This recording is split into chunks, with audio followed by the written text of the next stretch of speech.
Hey everyone, welcome to another episode of the 808 podcast where I interview business owners, CEOs, and whoever else I feel like.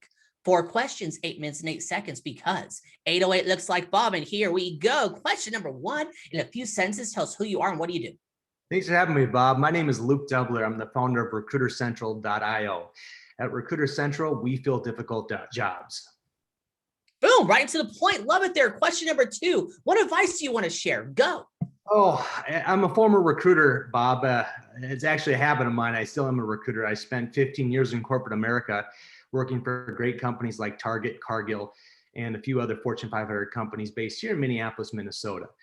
One of the biggest advices that I would like to share with my audience is, you can go to college, get an MBA. I have a bachelor's degree myself, but what's really changed my life is finding mentors who have walked the path and can share specific information, who have found success in that trade and are willing to share very specific information. One of the things that, I enjoyed college, but maybe one of the things that missed about it is finding that application piece.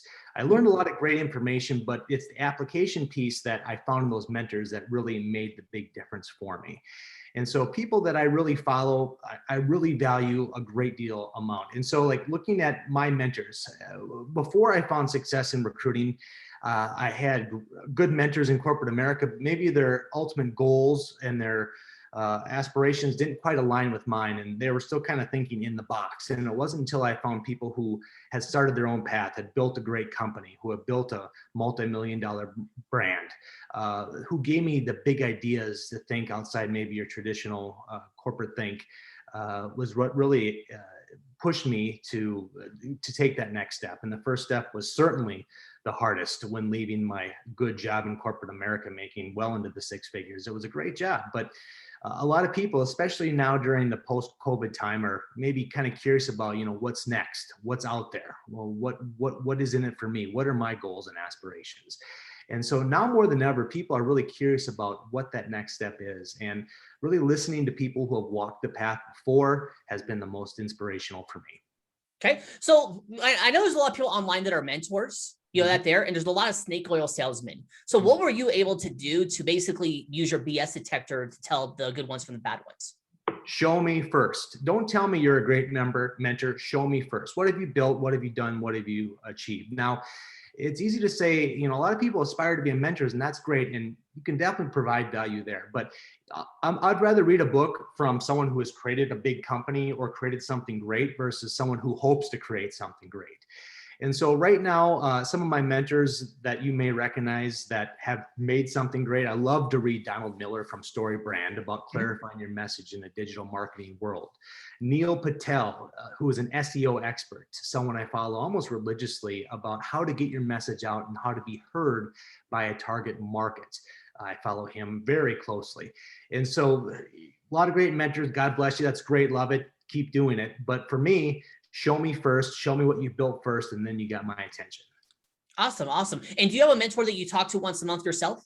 Oh, I pay a lot of money for mentors, actually. It's one of my biggest investments. Nice. So I have 3 that I speak to on a monthly basis, 2 that I pay. It's been a big investment for me, but it's definitely paid off. Each of them themselves are very well off financially and have created big businesses. I'm not going to share who they are, but you would recognize. I was just curious if you did that part there. So let's get to question number 3. So what other top CEOs, business owners, or influencers that you know are successful like you that you would like to give a shout out to? Well, first and foremost, my wife, Kate Doubler, she's the founder of Real Food RN. She's a big blogger. Her message is health healing the way nature intended. So first and foremost, my wife, my mother of our 4 beautiful kids with one in the way. She was a former RN who said, I wanted to change the world. I wanted to help people. And as a registered nurse, she was definitely helping people, but she wanted to basically automate her efforts and get to the problem of why so many people are sick. And so she's like, I'm going to quit nursing and start a blog. Now she's got 5 million unique views a month. She employs many different people on her blog, and she's created a beautiful life from it. So she's one of my biggest influencers by far. That is awesome there. Let's get to question number 4, the final fun question. Luke, tell me about your first sale.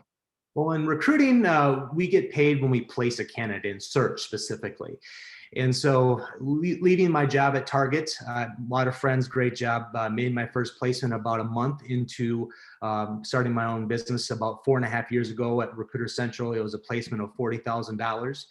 I made $40,000 into my first month, followed by 3 more placements beyond that. And that basically matched my salary for about a year at Target, and I didn't think it was possible. So, I mean, I found that wealth comes when your name is kind of on the top of the check, the one that's signing it versus the one receiving is one thing I Right. found. Totally get it. Love it there. So, hey, you now have 2 minutes and 45 seconds left. So we can do some promo time. You can ask me a question. We can talk about our great haircuts. Or since the best of when to be concise and when to end early, we end early, go for it. One of the things that is a struggle I know for a lot of people is, why me? Why should I start something? What makes my business unique? And one thing that I found about any successful person in business is there's got to be some sort of unique passion, because let's be honest, one of the hardest parts of running any business is discipline and getting up every morning and doing it again and again and again and following that. And so there's got to be a passion there. And it's taken me a lifetime to get to, what is it that gets me up in the morning? And have you found the same about yours, Bob?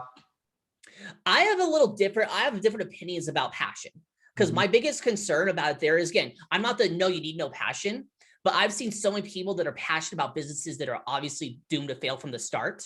Right. So kind of like if I told you I was passionate about selling DOS machines. That's absolutely right. Yes. Yeah, that part there. Now, that could be a hobby. I can play with them. But here's the thing. You're not going to make money selling DOS machines right now. Very good point. So that's where I say is when someone says I'm really, really passionate, I say, well, if you take a step back to make sure the numbers actually make sense.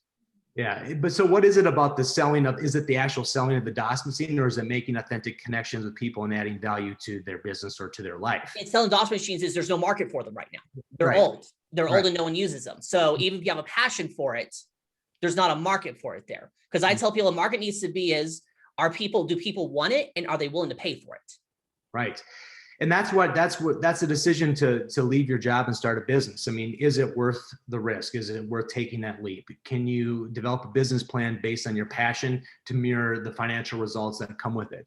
And like you said, Bob, very much so. I mean, if the answer is no, well, then maybe you need to rethink your business plan and apply those passions somewhere else. So I absolutely completely agree with you. I know that's probably not the answer you were expecting. That throws people off when I say that. But it works. It works really well. And most businesses fail in the first year, and you have to look at why. And the intentions are there, but the market variability or the marketability isn't there. Right. There's just you might be a passion for it. There just isn't a marketability, or the barrier to get marketability is very high. So for example, playing video games on Twitch. There are people making money at it. The barrier to pay your bills is insanely high. Let's just be honest. And that's what gets back to my advice on getting a mentor. Find someone who's walked the path before and a similar path that you want to walk. Pitch them. Be very vulnerable. Be open to taking Actually, Luke, that is the time. We did our 8 minutes and 8 seconds. You pulled it off. 4 questions in 8 minutes and 8 seconds. And why is it 8 minutes and 8 seconds? Because 808 looks like Bob. There you go. Your website. Say it real quick. Recruiter Central. In the description, it's magic. Luke, thank you so much for being on. Tip of the hat to you. Thank you, Bob. You're welcome. And for everyone else watching or listening, I am legally required to tell you to like, share, comment, subscribe, thumbs up, ring the bell, whatever the heck the lawyer told me else to say. You all have a wonderful day. Talk to you later. Bye.